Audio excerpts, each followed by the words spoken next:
সমস্যা হচ্ছে উনি যাবে সোজা, উনি ডানে ঢুকে বসে আছে। আচ্ছা আপনার মালিককে ফোন দেন।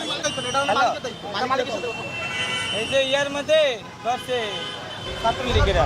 ছাত্রলীগ মানে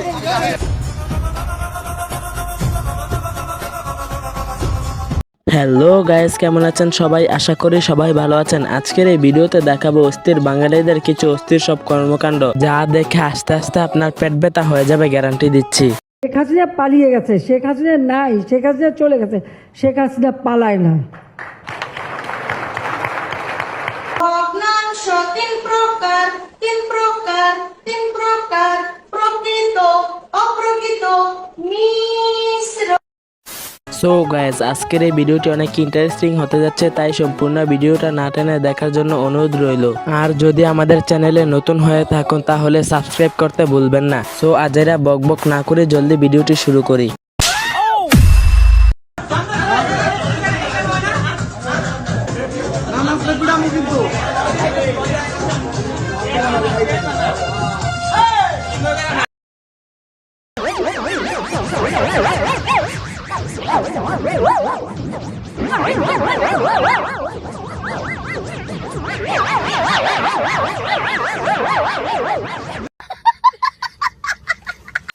সময় কম, শুরু করো।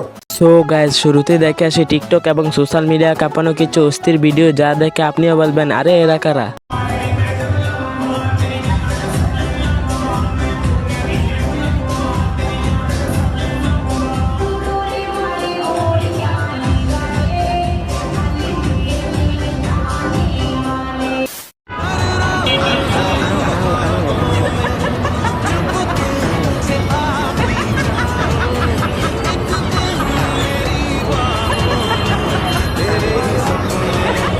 আরে ভাই, এ কোন দেশের জাতি, কোত্থেকে এলো এ?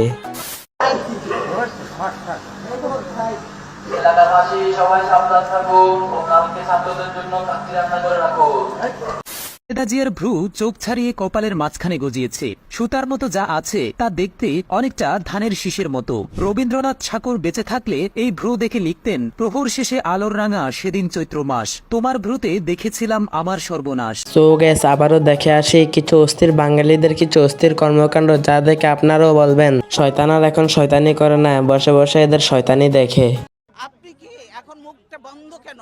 এই যে মহিলা, আপনার মুখটা এখন বন্ধ কেন? বলেন তো, কি বলছিলেন এতক্ষণ ধরে? মুখটা বন্ধ কেন এখন? দেশ কোথায়? গোপালী, গোপালগঞ্জ জেলার নামই বদলে যাবে, বুঝছেন?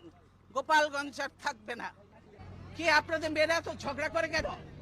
মেয়েরা চুপ করো। আপনি কি এখন মুখটা বন্ধ কেন? এই যে মহিলা, আপনার মুখটা এখন বন্ধ কেন? বলেন তো, কি বলছিলেন এতক্ষণ ধরে? প্রিয় দেশবাসী, আপনারা দেখেছেন এই সরকার কি করেছে। কি মনে করেছেন কি দেশটা কি আপনাদের একলার? আপনি কি এখন মুখটা বন্ধ কেন? এই যে মহিলা, আপনার মুখটা এখন বন্ধ কেন? বলেন তো, কি বলছিলেন এতক্ষণ ধরে? দেশ কোথায়? গোপালী, চুপ করো। কয়দিনের চাকরি হয়েছে যে এত কথা বলো? কিসের জন্য এত কথা বলো? চুপ থাকো, বেয়াদব কোথাকার।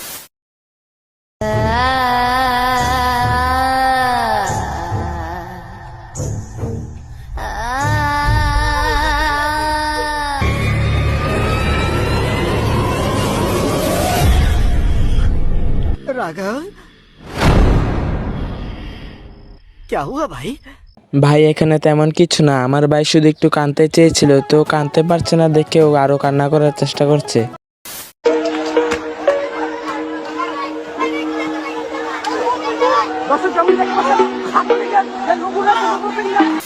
उठा के हवा में बेबी घूम।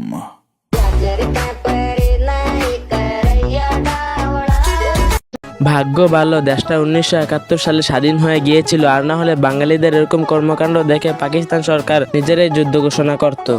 যত মানুষ আমাকে এসে গালে মুখে কপালে চুমু দিয়েছেন, আমার ধারণা আমার স্ত্রী আমাকে এত।